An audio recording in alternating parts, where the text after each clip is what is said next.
баклава с фъстъци и портокал. Приготвям сиропа, като в тенджера добавям захар, вода, портокалови кори и кипвам.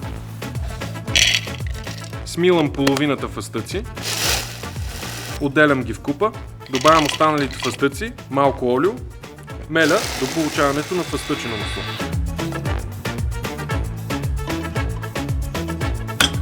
Разтапям маслото в малка тенджерка, намазвам тавата, нареждам 1/3 от корите, като намазвам всяка с малко масло. Намазвам половината фъстъчено масло, наръсвам с половината фъстъци, повтарям с останалите кори и плънка.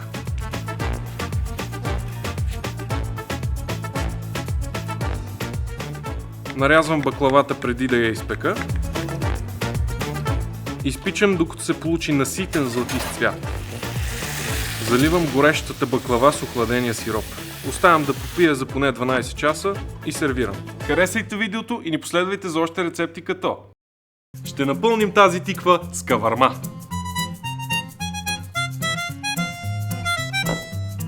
Разрязвам тиквата през средата. Намазвам с маслиново масло. Овкусявам я с сол и пипер. Нарязвам лука, гъбите, чушките. В горещ тиган добавям маслиново масло, месото, овкусявам с сол и пипер и запържвам до приятен загар. Отделям месото, добавям лука и го запържвам. Добавям гъбите, малко вода, готвя под капак, чушките, добавям виното, доматите, добавям месото и лука, добавям подправките. Ще готвя месото на възможно най-ниска температура под капак, за да може да стане изключително крехко още преди да влезе в тиквата. Изваждам тиквата, издълбавам я и добавям към кавармата. Слагам кавармата в тиквата, запичам, сервирам с пресен магданоз. Ако ви изкефила тая рецепта, харесайте и споделете видеото. Меденки почти като на баба. Добавям в купа течните съставки и разбърквам. Пресявам сухите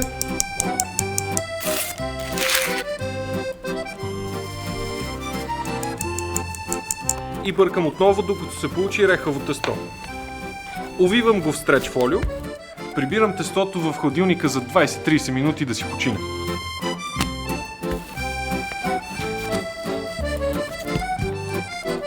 Разточвам тестото с малко брашно.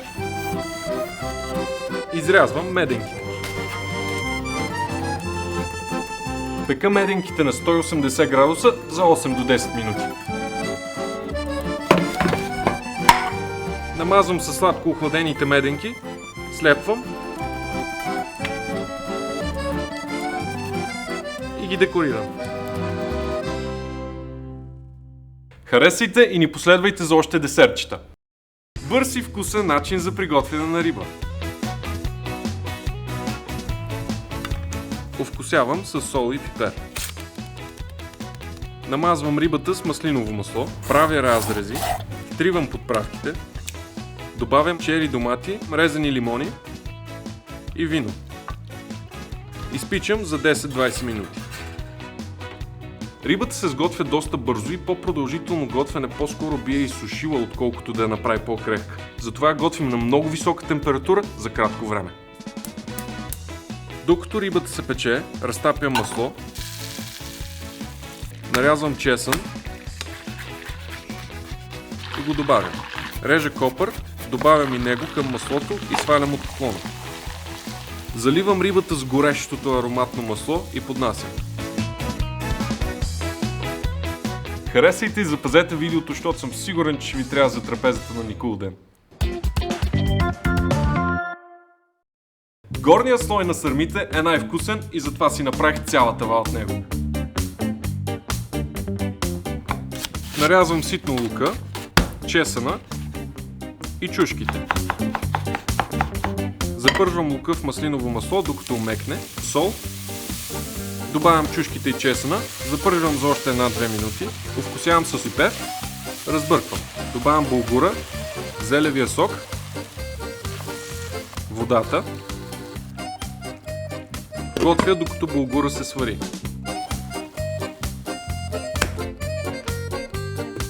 Навивам сърми с зелевите листа и плънката. Нареждам в намазнена тава. Намазвам леко сърмите с маслиново масло. Запичам на 180 градуса, докато се получи приятен загар. Напишете в коментар дали сте съгласни, че правим цариградски кюфтенца с пухкаво пюре.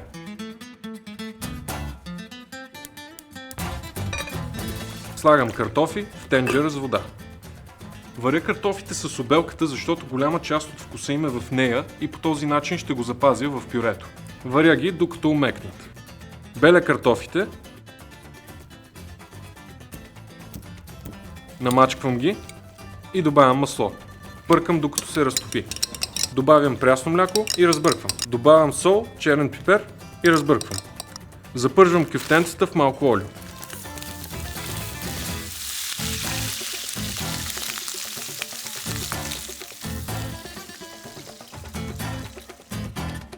Добавям вино в тигана.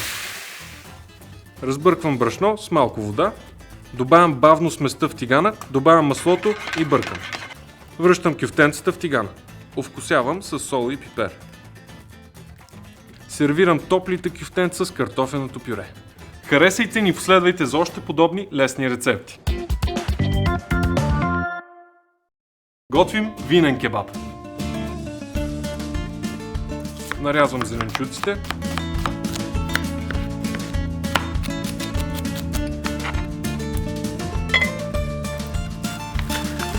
Запържвам месото в дълбоко тенджера, докато придобие приятен загар.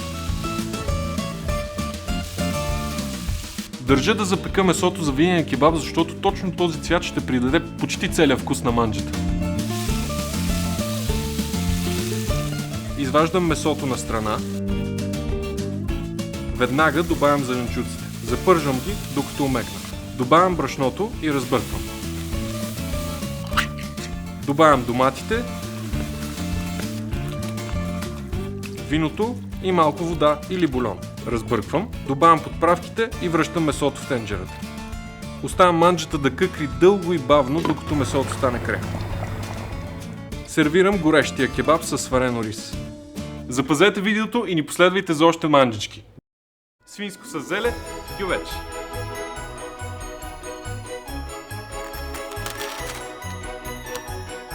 Овкусявам месото със сол, пипер.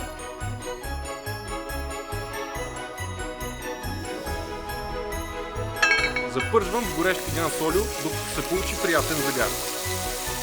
Междувременно нарязвам киселото зеле на парчета.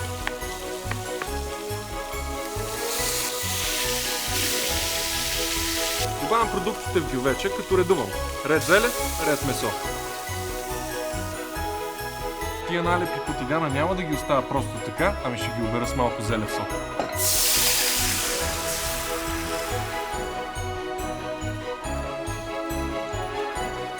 Добавям бахара и дафиновия лист, слагам капака и изпичам на 130 градуса за 4-5 часа. Оставям манджата да почине за 1 час и сервирам.